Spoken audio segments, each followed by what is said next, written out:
Remember back when Battlefront 2015 came out and everyone was bitching about no single-player campaign? When I was younger, I had the first 2 Battlefront games for PS2. I will buy them back because I loved those games. They had extensive single-player campaigns, and they were tons of fun. And they were tons of fun. And they were tons of fun. This newer Battlefront game is solely reliant on its online multiplayer. Oh, you mean like the old ones? I don't know which one you're talking about. I'm not even sure you played the old Battlefronts, Mr. Stuckman. What are you doing reviewing games anyways? Oh, he's a movie reviewer. Maybe you should stick with that. Now let's see what someone thinks who actually plays video games before making a review. Just because previous campaigns in either DICE's Battlefield or even in previous Battlefronts weren't all that amazing doesn't mean that it's time to pack up your shit and say screw it. At least some people knows what's up. Whether you like Joe or not, at least he knows his video game shit. Oh, what? He does movie reviews now? What the hell is going on? Alright, I know this is one of the top selling games of the year when it came out, and a lot of people have a lot of nostalgia over it, and it was a pretty well built game, and the multiplayer was super sick. It was amazing back then, and it still is in some places, like the visuals, controls, the classes, the objective-based gameplay, but it was pretty weird to see everyone claiming the original Battlefront's campaign mode was God's gift to gaming when they were criticizing the new Battlefront. I'm gonna dispel some of the rose-tinted oversights people seem to ignore when it comes to this game, particularly with the single player. Now, unfortunately, I couldn't find anyone to play multiplayer with, which is why this review is going to be mostly on the single-player campaign, but I can guess from the feeling of the gameplay and my memories of playing online that the multiplayer was the reason to play this game. That being said, let's talk about this piece of Sith. So let's get the basics out of the way. You got 5 classes of ground units who are all given different types of weaponry and generally have a specific role to play on the battlefront. Every class has something to do, and it feels really natural when you need an engineer to repair your vehicles or provide ammo, heavies to take down tanks or other objective shit, snipers for sniping, and jet troopers for high mobility, high octane objective play. And then you get opportunities to play as the Jedi or Hero classes, and the Jedi run like they're planes running in WoW. Only super old school WoW players know what that is. I'm so cool, because I played that game back in the day.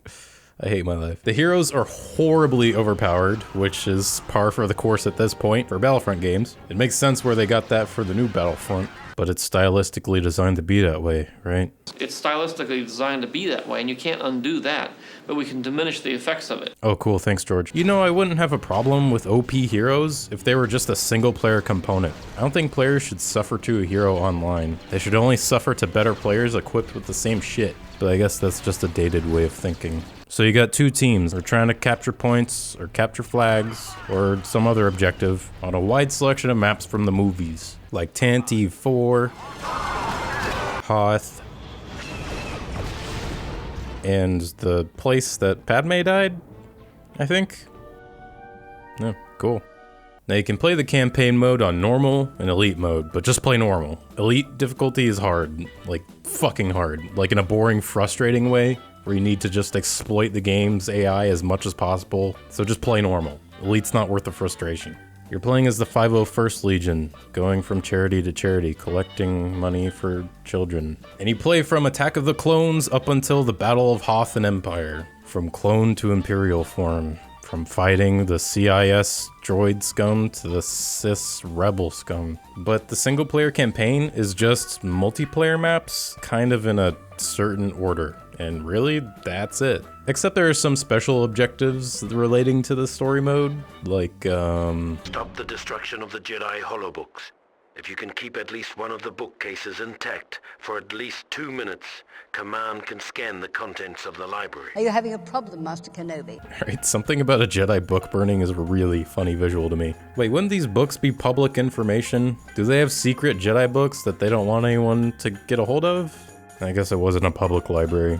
It was like a university library. So before we get into the ground missions, which is pretty much the rest of the review, I want to talk about the Starfire missions just briefly.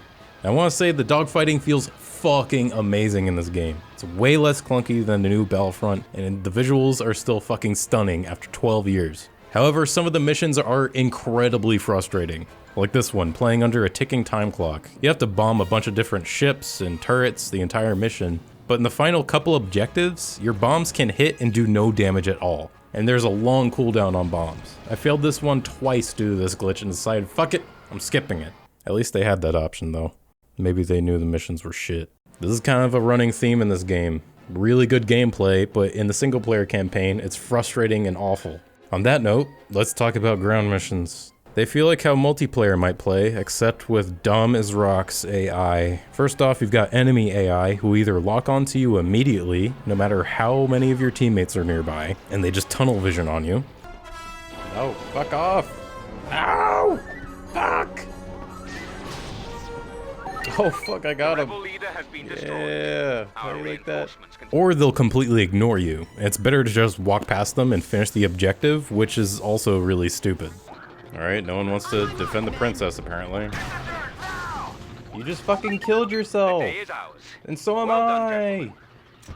I did it! Also, check out this ace pilot in the Battle of Hoth. What the fuck was that? Then you've got your teammates, who constantly get stuck doing absolutely nothing. They can't aim, they can't take capture points, or grab objective items. They don't do anything. They're just obstacles between you and the enemy. Ironically enough, they aren't even good enough to be meat shields. Actually, they'll block more of your shots than the enemy teams.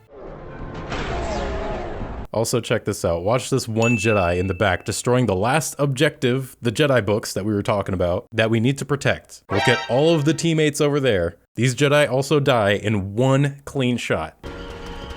Kill him. Just shoot him. In fact, they're infinitely more efficient at killing themselves than anything else.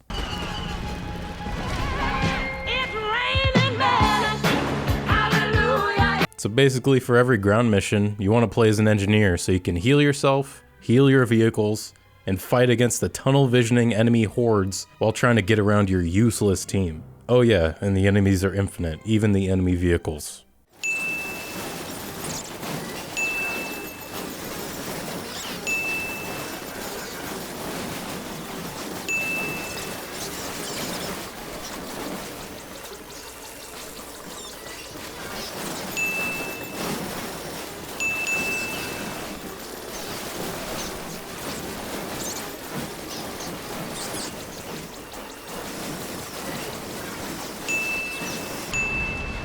Fuck it, I'm just going in.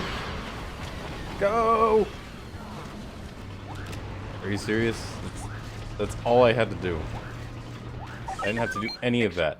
So other than those things, there are just a whole bunch of other tiny things that make this campaign super annoying to play. Like this long run from the spawn point to the objective on this map, just to die to some crap and then having to run back all over again. And these guys just spawning makes no sense at all. See, they're over here, and this area is clear.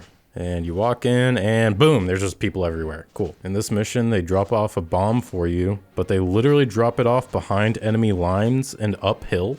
Really? There's no point in playing anything except an engineer, which is OP. They have strong shotguns, self-heals, det packs that hurt the objectives more than a heavy's rockets. They can repair vehicles, which are the most OP thing in single player. They're basically a one-man army. It makes every other class in the campaign mode feel useless. And there was this moment on Camino where one of the few times I got to play as a hero, I got killed by an auto turret? What the fuck is that? The bounty hunter left after the battle was over. He said something about tracking down a smuggler on Tatooine. Then there are some enemies who can one-shot you even if you're a hero.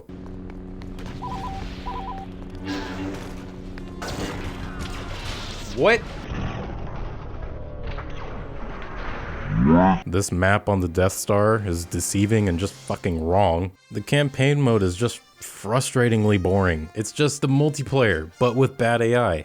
That's the entire campaign. And there's so many tiny things wrong with it, it's like death by 1,000 cuts. It's really awesome gameplay mechanics. They're probably really fun in multiplayer, at least from memory and what the controls feel like. But somehow it's made boring by the design of the missions, glitchy AI, and other shit. As a final verdict, the original Battlefront 2 from 2005 gets a 7 out of 10 from me, even though I just bitched about the single player the whole time. The multiplayer is definitely where the game should be played. It's the legacy of this game, the 64-player battles with multiple classes and the occasional overpowered hero, which of course I'm not a fan of, but at least it captures the feeling of a large-scale battle in Star Wars. The single player is nowhere near what people talk it up to be, but that's okay.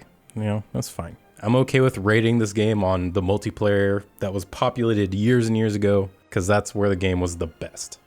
Fuck it, single player though. That'll be it for this review. Be sure to subscribe if you enjoyed, and share it if you think someone else would like the video. And I'll see you guys in the next Skullcast video. Well done, Trooper. No one escaped the Death Star.